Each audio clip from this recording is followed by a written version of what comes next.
Black conversations should be the best conversations you can ever have with anybody in the world ever. Really. It's nowhere near that now. But white people, you know, just in a few days from now, it doesn't take long, should say, you know what?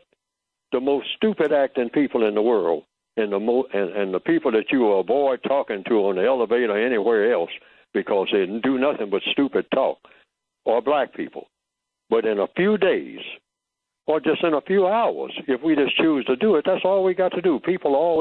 Sometimes people call me and ask, well, Fuller, what can we do? I mean, you keep talking about your code and all like that. I said, I'm telling you what the code is. You don't have conversations with anybody, white or black, or any people, white or non-white, male or female, that does not have a constructive effect. You don't open your mouth until you stop and think, wait a minute, this thing that I'm fixing to say, is it going to have a constructive effect or a non-constructive effect?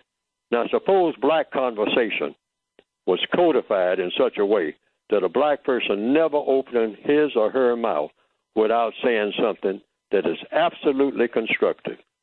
In other words, which means what? Out of everybody that said something, when you spoke, it made more sense than all the other people that spoke before you. That should be the goal of every black person on the planet. If we did that all over the world, starting with this minute, it would change the world right this minute. Just that one simple thing.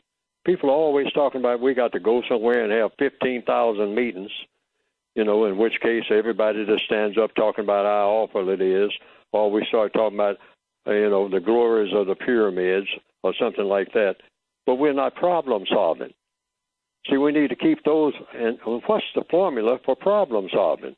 Making a distinction between what is constructive and what is not, and asking questions and coming up with answers to the first question without moving to the second question without answering the first question first.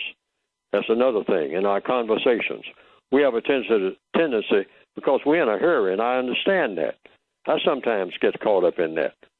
I mean, we've been held back so long, we are just almost about to explode. So once we start talking, we just talk a mile a minute. But we're tripping all over our shoelaces while we're doing it. And, we're spinning our wheels, you might say, without going anywhere. The wheels are not on the ground, okay? So make sure that you're well-grounded and start off slowly and methodically so that you know what you're doing and how you're doing it and get where you're going in a methodical, codified manner.